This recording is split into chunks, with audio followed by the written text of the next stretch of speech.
Poison Project Purity with FEV in Fallout 3.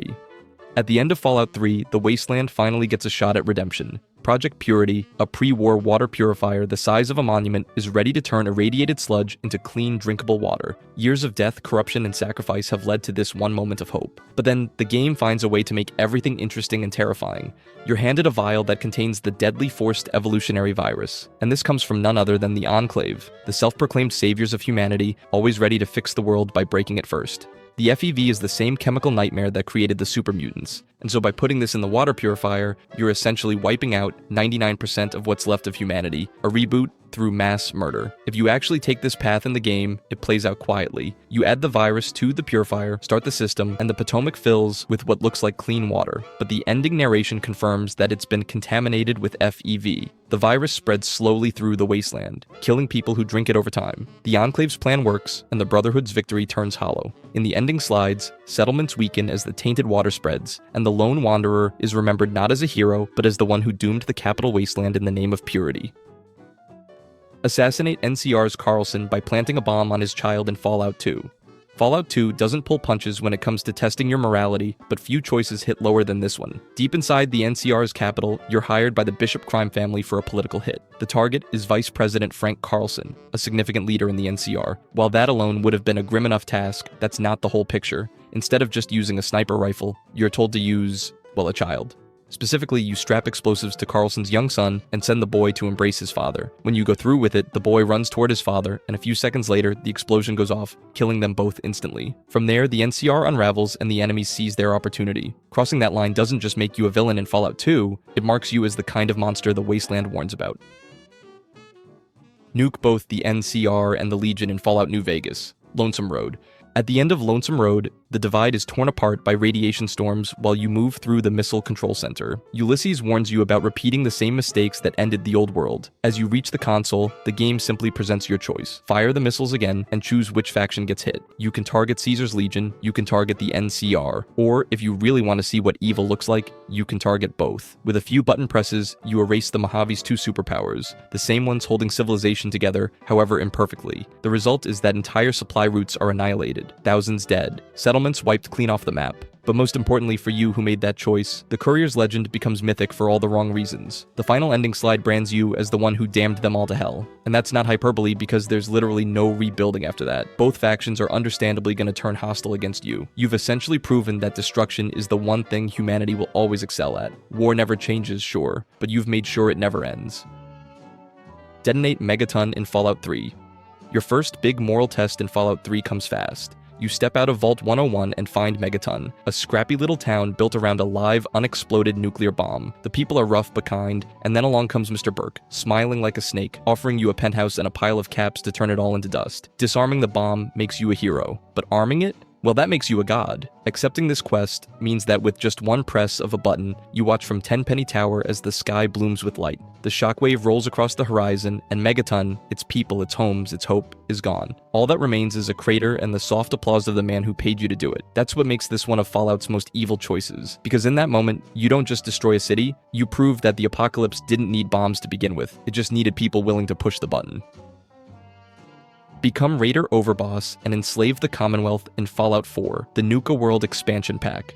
If Fallout 4 gives you the chance to be a hero, the Nuke World expansion pack dares you to throw it all away. After carving your way through the raiders who run the park, you take their throne as the new Overboss. At first it feels like power, finally ruling instead of scavenging, but the game doesn't let you stop there. You're encouraged to expand your empire beyond the Nuke World Park and across the Commonwealth. Set up raider outposts, enslave settlers, and force once-free communities to bend the knee. Picking this choice is particularly dark because the loot is good, the dialogue is fun, and the world reacts to your growing power. Fallout has plenty of villains, but few wear the crown as comfortably as the Overboss.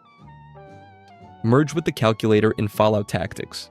In Fallout Tactics, the final decision isn't about who wins a battle, it's about what humanity becomes afterward.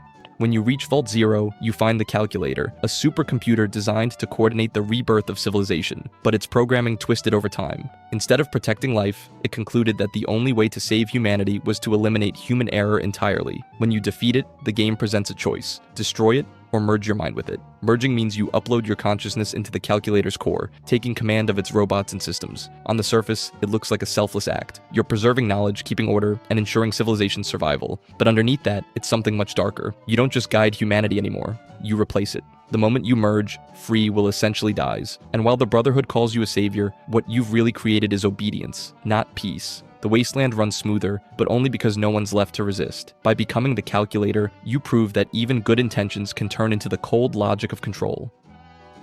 Sell Arcade Gannon into slavery for Caesar in Fallout New Vegas.